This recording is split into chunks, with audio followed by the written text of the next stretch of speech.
À la suite de BFM Story avec les Gilets jaunes qui se préparent à passer à l'action, ça sera samedi un peu partout en France. Vous allez voir la carte, elle est assez impressionnante. Alors on va bloquer, semble-t-il, des stations-service, des supermarchés, organiser des opérations escargots, des barrages filtrants, notamment barrières de péage, un peu partout. Certaines personnalités politiques vont y participer. Laurent Wauquiez qui participera à la manifestation dans son département, Marine Le Pen, Louis Alliot nous en parlait, les Républicains, Jean-Luc Mélenchon et François Ruffin apportent leur soutien aux Gilets jaunes. Et puis de l'autre côté, on a un gouvernement qui à la fois prépare sur un plan d'accompagnement, une réponse à cette colère pour les automobilistes qui travaillent loin de chez eux, mais qui menace, attention, avertissement, il est interdit de bloquer les axes routiers. C'est ce qu'a dit aujourd'hui Laurent Nunez, c'est le secrétaire d'État auprès du ministre de l'Intérieur et binôme de Christophe Castaner. Le rapport de force se met en place. Pour l'instant, ils sont quand même plutôt profitables aux Gilets jaunes, même si on ne sait pas trop ce qui va se passer samedi, avec une inquiétude sur la sécurité des personnes. On va y revenir avec mes invités politique. Sacha Houlié, bonsoir, député de la majorité La République En Marche de la Vienne. Laurent Saillet, bonsoir, porte-parole des Républicains. Et puis Sébastien Chenu, le député du Nord, porte-parole du Rassemblement National. Bonsoir. Le gouvernement avertit, pas de blocage samedi, attention. Écoutez, je pense que les règles sont claires pour toutes les manifestations. Chacun peut exprimer et sa colère, et son mécontentement, et son agacement. Par ailleurs, nous traitons, puisqu'il y a des mesures qui ont été prises et elles sont répétées, s'agissant du chèque énergie, s'agissant... On va y revenir, mais sur samedi. Mais l'organisation des manifestations, quelle qu'elle soit pour le 1er mai, qu'elle soit lorsqu'il y a eu la venue de Donald Trump, ou qu'elle soit dans le cadre du 17 novembre, elles doivent se passer en respectant l'ordre républicain. Et je pense que personne ne comprendrait que cela se passe mal ou qu'il y ait des débordements. Ben attendez, moi j'ai été voir la page Facebook blocage 17 novembre 2018. Les organisateurs écrivent ceci: objectif blocage des lieux stratégiques de France, frontières, ports, aéroports, voies ferrées, raffineries. Eh ben justement, c'est un mot d'ordre qui est contraire à ce que nous avons dit au niveau du gouvernement, et ce que il a été dit aussi par rapport à l'organisation des manifestations. Lorsque ces manifestations sont déclarées en préfecture, parce qu'elles doivent être déclarées en préfecture pour être légales, eh bien elles doivent respecter un certain type d'organisation, l'ordre public, l'ordre républicain, et à partir de ce moment-là, il n'est pas question de procéder au blocage que vous décrivez ici. Laurent Saillet, les Républicains sont plutôt derrière ce mouvement. Laurent Wauquiez a dit qu'il participerait à une manifestation dans son département. Donc vous soutenez les bloqueurs et les blocages? On soutient le mouvement, on ne soutient pas et on n'appelle pas au blocage, et on n'a pas attendu, si vous voulez maintenant, pour nous exprimer sur le sujet, parce que depuis janvier, on est en campagne contre la hausse des taxes sur le carburant. On a d'ailleurs un simulateur justement depuis juin sur notre site internet où les Français peuvent voir combien ils vont payer leur carburant. Permettez, je vous interromps, mais excusez-moi, votre compteur c'est très sympathique, mais ça a quand même eu beaucoup moins d'impact que l'appel citoyen sur Facebook. C'est aussi la leçon de ce mouvement qui se prépare. Peut-être, nous, ce qui nous importe, c'est que le président de la République change d'avis. C'est-à-dire qu'il revienne sur cette décision absurde et inapplicable. Et il s'en rend compte parce qu'il essaie de mettre des rustines. Alors c'est quand même assez dingue parce que quelque part, ils vont maintenant aider les gens à payer les taxes qu'eux-mêmes mettre en place. Donc c'est vraiment les pompiers pyromanes. On voit bien qu'ils ne savent pas comment sortir de cette situation. Nous, ce que nous disons, c'est revenez en arrière, Monsieur le Président de la République. Tout le monde a le droit de se tromper, ou vous êtes trompé sur cette mesure. Les Français ne peuvent pas l'assumer. C'est trop cher, c'est trop dur. Donc ça veut dire quoi, revenir sur la mesure? C'est qu'on annule l'augmentation prévue jusqu'en 2022? L'augmentation prévue jusqu'en 2022. L'écologie ne doit pas être punitive. Pourquoi ils augmentent les taxes? Parce qu'ils dépensent trop. Et donc, ils sont obligés de taxer les Français. Seulement 5% de cette augmentation. Non, mais ne riez pas, Monsieur Houlié, c'est pas drôle. C'est que vous dites que vous fait rire. Vous faites 15 milliards de dépenses pour un secteur finançable. Pardon? Non, mais attendez, excusez-moi, je vous ai pas coupé. Bah non, mais vous m'interpellez, donc je vous réponds. Alors, rapidement, et ensuite Sébastien Chenu. Mais la réalité, si vous voulez... Alors, il vous répond, parce que vous l'avez interpellé. Trop de dépenses publiques, ça veut dire trop de taxes. Et c'est pour ça qu'on taxe aujourd'hui les Français. Et on dit que c'est l'écologie, c'est pas la vérité. Il va vous répondre là-dessus. Ils l'ont compris. Et nous avons proposé un plan d'économie de 20 milliards d'euros. Faites des économies. Et ensuite, vous pourrez... Vous répondez très rapidement. D'abord, dans le budget, il y a 14 milliards d'économies auxquelles s'opposent les Républicains. Et ensuite, l'alignement de la fiscalité du diesel avec celle de l'essence était une promesse électorale que nous respectons. Parce pourquoi que vous augmentez les deux? Mais vous augmentez les deux. Vous avez augmenté de 100 € par an les taxes sur l'essence. Non, les taxes.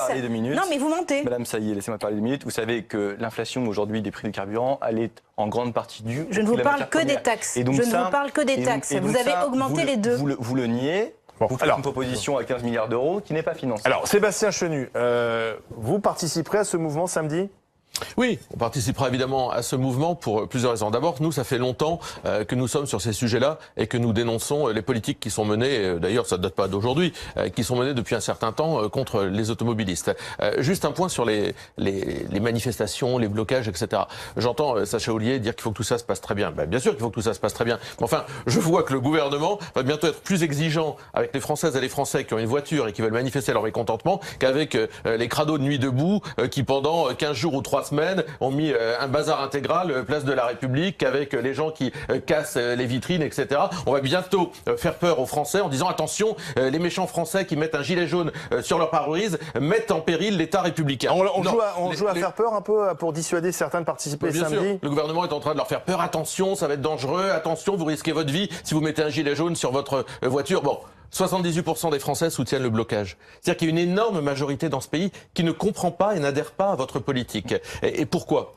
Parce qu'elle est injuste et elle est hypocrite. Elle est injuste parce que les automobilistes, c'est un peu comme les retraités. Ce que vous avez fait avec les retraités, ils sont pris pour des vaches à lait. Forcément, quand vous avez besoin de votre voiture, vous n'avez pas d'autre solution. Je rappelle qu'il y a près de 20 millions de Français qui n'ont pas d'accès au transport en commun. Donc il y a beaucoup de gens qui ont besoin de leur voiture et devant la pompe à essence, il n'y a pas le choix. Puis c'est hypocrite parce que vous ne reversez pas le fruit de ce que vous prélevez sur le dos des Français, sur le budget de l'écologie. D'ailleurs, le budget du ministère de l'écologie est même en baisse l'année qui vient. Donc par conséquent, injuste et hypocrite, bah oui, les Français réagissent. Sacha Houlié, puisque vous êtes... Devant autant de contre-vérités, de réagir. Est-ce que finalement vous n'avez pas loupé déjà la pédagogie sur cette taxe carbone? Non, moi je crois que d'abord que tous les personnes qui se servent du poujadisme ne seront pas servies par lui. Et que derrière... Ce sont des poujadistes samedi dans la rue? Non, toutes les personnes qui s'en servent. Et donc c'est du poujadisme ce mouvement? Les personnes qui s'en servent, les représentants des autres partis politiques sur ce plateau. Mais alors qui fait du poujadisme? Instrumentalise un mécontentement puisque ce sont les mêmes à dénoncer la démission de Nicolas Hulot lorsque on pointe effectivement que notre modèle arrive à bout de souffle sur la question de la transition écologique et solidaire. Et qu'aujourd'hui on surconsomme, on surproduit et on a une transition de notre économie qui n'est pas prête. Donc ce que nous faisons, c'est que nous encourageons à la transition écologique avec un changement des véhicules qui profite par ailleurs aux plus modestes puisque les primes à la conversion écologique, c'est aux 2/3 des ménages non imposables qui en bénéficient, et c'est-à-dire des Français modestes, qui bénéficient aussi du changement des chaudières au fioul, parce que le fioul, il ne concerne pas que les véhicules, il concerne aussi l'alimentation en gaz et en électricité. Et puis, qui profitent également sur le chèque énergie. Vous savez, c'est ce chèque énergie qui est distribué à tous les Français qui sont modestes, qui va payer leur... Et les autres, alors ceux qui sont un peu moins modestes, et les classes moyennes? Et bien c'est précisément les gestes qui sont attendus du gouvernement, puisque vous savez que lorsqu'il était dans le Nord, le président de la République a dit, pour tous les Français qui ont des revenus, eux aussi modestes, mais un peu plus hauts, et qui font un peu de route, plus de 30 km par jour, et bien pour cela, il y a effectivement peut-être un angle mort que nous faut travailler. Et cet angle mort, c'est ça le plan du gouvernement? Non mais sincèrement, quel bricolage. Laissez-le terminer. Non mais c'est un bricolage hallucinant. Non mais laissez-le terminer. Il n'y a pas de vision, il n'y a que des petites mesurettes de bricolage, parce que derrière, vous avez compris que les Français n'étaient pas d'accord. Et là, vous nous alignez des mesurettes, parce que ce sont des mesurettes. Rien à voir d'ailleurs avec la conversion écologique, avec la transition écologique. Tout ce que vous nous annoncez, c'est simplement pour essayer de... Non mais attendez, ce que vous êtes en train de raconter ne renversera pas la tendance, parce que vous avez mis la charrue avant les bœufs. La réalité, c'est qu'il aurait fallu avoir une politique qui explique aux Français que la transition écologique, c'est réindustrialiser le pays, que la transition écologique, c'est aménager le territoire et mettre le paquet sur les transports en commun. Ce que vous ne faites pas, et d'ailleurs la réforme SNCF le fera payer. Mais là, vous faites tout l'inverse, parce qu'en réalité, ce que vous collectez sur le dos des Français ne va pas sur la transition écologique. Vous le savez pertinemment. Oui, l'idée, c'est de changer de façon de rouler, d'arrêter diesel. Vous avez utilisé un mot qui racontait une histoire. Contrairement à vous, nous ne racontons pas. Les Français savent compter. Il répond. Attendez. Contrairement à vous, nous, effectivement, on a entrepris des réformes sur le statut de la SNCF, mais c'est pas la seule chose, c'est la loi sur les mobilités qui arrive pour effectivement qu'on puisse se déplacer dans toutes nos campagnes. Contrairement à vous, nous avons aussi on va fermer des gares qui ont été ouvertes dans notre pays il y a 30 ans, vous vous rendez compte? Attendez, laissez-le terminer. On va fermer des gares, c'est ça le progressisme? Contrairement à vous, nous avons investi 15 milliards d'euros sur la production de notre non mais dites pas contrairement à vous, nous on n'est pas au pouvoir. Non, donc oui, dites pas ça. Mais vous ne risquez pas de l'être si vous continuez avec ces propositions démagogiques. Mais vous risquez de ne plus l'être très vite. Oui, mais je pense que ça s'approche. La différence entre vous et moi, c'est que nous aurons tenté de changer notre modèle et nous regardons dans les yeux les Français qui lorsqu'ils auront des enfants, ne seront plus exposés aux maladies, ne seront plus exposés... Mais ça, ce serait vrai, si vous ça, permettez. vous jouez sur l'émotion, mais vous savez très bien, vous nous l'avez fait sur les 80 km. Mais alors vous jouez aussi sur le portefeuille des Français. Vous l'avez fait sur les 80 km. Vous l'avez fait juste... Pas en même temps. Alors Laurent, ça y est. Je termine la phrase. Vous l'avez fait sur les 80 km/h et la mortalité. Elle a augmenté en septembre, la mortalité, alors que les 80 km/h sont passés. Oui, en septembre. Donc on verra sur la longueur. Mais comme quoi, c'était pas la solution pour lutter contre la mortalité sur route, ou en tous les cas, ce n'était pas l'unique solution. Donc à chaque fois, vous jouez sur l'émotion, et puis après, vous venez nous raconter que ça marche. Mais votre mauvaise foi, c'est que non seulement vous avez augmenté les taxes sur le diesel, mais je le maintiens, vous avez aussi augmenté les taxes sur l'essence. Et cette augmentation de taxes, c'est seulement 5% de cette augmentation qui vont à la transition écologique. Ce sont des chiffres que vous ne pouvez pas nier, donc c'est faux. Vous faites la poche des Français pour remplir les caisses de l'État. Expliquez-nous pourquoi tout l'argent. Et en plus, dernière chose, c'est que vous nous expliquez à nous tous qu'on comprend rien. Mais en fait, donc tous les. Mais si. Non, j'ai pas dit ça. C'est vous qui le dites. C'est ce que vous m'avez dit tout à l'heure. Mais tous ces gens alors qui vous disent stop, vous croyez qu'ils n'ont pas compté? Vous croyez qu'ils sont imbéciles et qu'ils ont été à la pompe à essence et qu'ils n'ont pas vu le prix monter? Vous croyez que vous allez leur dire que ce qu'ils font c'est faux et qu'ils ne doivent pas aller dans la rue? Alors, vous ne vous rendez pas compte de la Sacha Ollier, si je voulais vous faire la leçon, je vous expliquerai que par A plus B, que lorsque vous êtes un salarié, avec la baisse des cotisations et la baisse de la taxe d'habitation, et avec l'augmentation des pleins, vous êtes tout juste encore gagnant. Et vous êtes encore gagnant. Mais ça, je ne souhaite pas vous faire la leçon de soignement comptable. Ce que je vous dis, c'est que lorsque vous prenez un budget, le budget de l'État, vous avez des taxes qui sont affectées. C'est-à-dire qu'il y a des taxes qui sont prélevées pour des choses. Et en dehors de ces taxes affectées, il y a aussi d'autres opérations qui participent. Le plan vélo, il est aujourd'hui financé par le budget de l'État. Et pour autant, ce plan vélo, eh bien, c'est pas la taxe affectée le gasoil ou à l'essence qui va pour son financement. Donc, non, voyez, Sacha Ollier, vous pouvez pas nous raconter que le plan vélo... Ça va pas trop vite. Sacha Ollier, simplement une question. Sans polémique. On parle du plan vélo, mais c'est pas la réponse. Moi, je suis dans un secteur où les gens ont besoin de leur voiture pour aller sur les pôles économiques. Donc, le plan vélo, c'est très sympathique, mais quand vous devez faire deux nains à Valenciennes, vous ne prendrez pas les enfants. C'est un truc d'urbain. C'est un truc d'urbain. Et ce que vous faites, c'est que dans votre logique, c'est la métropolisation qui prime toujours, c'est-à-dire la concentration des richesses et des moyens de production dans les grandes villes et dans les grandes métropoles. Et vous êtes en train de dresser deux France l'une contre l'autre. Les Français des villes et les Français des périphéries et de la ruralité. Sur cette question, est-ce qu'effectivement, il n'y a pas une fracture, on le voit, entre effectivement la France des métropoles, des centres-villes, où effectivement on peut peut-être se passer de sa voiture, et puis la France des agglomérations, parce que quand on vit en banlieue, en grande banlieue sans voiture, c'est parfois compliqué, et encore plus compliqué quand on est en province, sachant quand même que la majorité des Français vit dans ces zones-là. La question qui oppose aujourd'hui les métropoles ou même les grandes villes ou les villes moyennes aux territoires périphériques ou ruraux, elle existe bien avant que nous soyons élus. Est-ce que vous ne renforcez pas avec cette taxe? Elle existe même parce que nous l'avons démontré en disant qu'il fallait réunir et réconcilier. Et précisément en organisant la mobilité du quotidien. Il y a des choses que nous ferons au niveau de l'État, là, sur la transition écologique et solidaire. Il y a des choses que nous devons faire avec les collectivités qui ont en charge les compétences de transport. Mais qu'est-ce que vous allez faire pour les gens qui ne peuvent pas changer leur véhicule et qui n'ont pas de transport en commun? Dites-le moi. Vous ne pouvez pas nous dire que pédaler est la solution. Qu'est-ce que vous allez faire? Ça, c'est insupportable à entendre. Qu'est-ce que vous leur dites? On fait un plan vélo et on a la solution.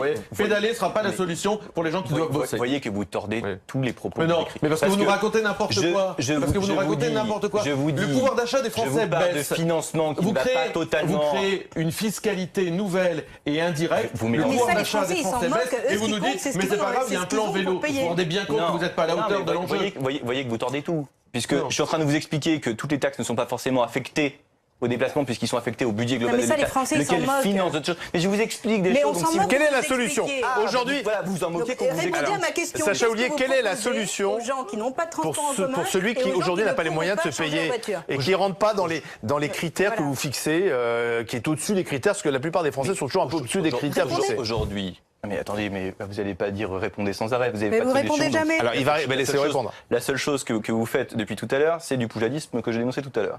Bref, je vais vous répondre maintenant. Ce qu'on fait, c'est qu'aujourd'hui, on a 5 promesses qui étaient celles de la campagne présidentielle, parmi lesquelles il y a la transition écologique et solidaire. Mais ce ne sont pas les seules. Il y avait la lutte contre le chômage de masse. Et donc, pour lutter contre le chômage de masse, on Raté devait pour le mieux premier. rémunérer. Laissez terminer.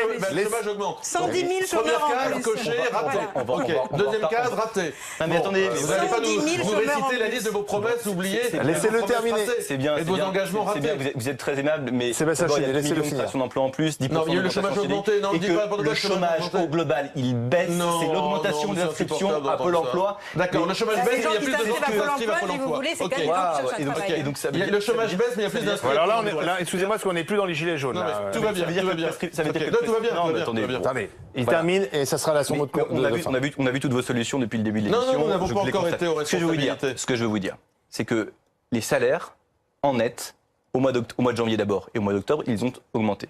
Donc, Mais le pouvoir d'achat baisse. c'est aujourd'hui, mais enfin, selon toutes les études de l'INSEE, Non, le non, pouvoir 4 milliards et d'achat demi. augmente. 4 milliards et demi Moi, de je veux moins bien de que- Il pouvoir doit d'achat. réaugmenter, mais pour l'instant il a baissé. Il doit C'est tout, réaugmenter. d'ailleurs. Une Donc, prévision. il doit Ouais, réaugmenter. ouais, c'est une Non, il baisse. augmente pour les plus riches. Il augmente pas pour la majorité des Français. Il augmente pour les plus riches, Bien. pour les 1% des plus riches. C'est ça. Non, les cotisations statistiques de salariales l'INSEE, qui baissent, c'est pas pour les plus riches. Les statistiques de l'INSEE que vient de citer Et Sacha donc, Houlier, Alors, il termine parce que c'est pouvoir d'achat incompréhensible. augmente pour les plus riches. Ce que je Il veux vous termine dire sur par ça rapport à incompréhensible. c'est que Et on arrêtera pour les là. plus modestes, il y a des dispositifs spécifiques. Pour l'ensemble de la population, il y a l'augmentation des salaires liés à la baisse de cotisation. Et pour l'ensemble des Français, puisque c'est prévu, c'était réservé à la base à 80% d'entre eux, la suppression de la taxe d'habitation qui sera pour 100% des Français en 2021. Donc au final, les tout Français ça- s'y retrouvent. Tout ça est un global. Les Français s'y retrouvent au final. Il y a besoin effectivement de temps, il y a des effets qui se mesurent à long terme. Et si je peux leur demander une chose, c'est effectivement que on calcule ça, on revoit ça à terme, puisque à la ferme, oui, ils s'y retrouvent. Bon, merci à tous les trois. À dimanche.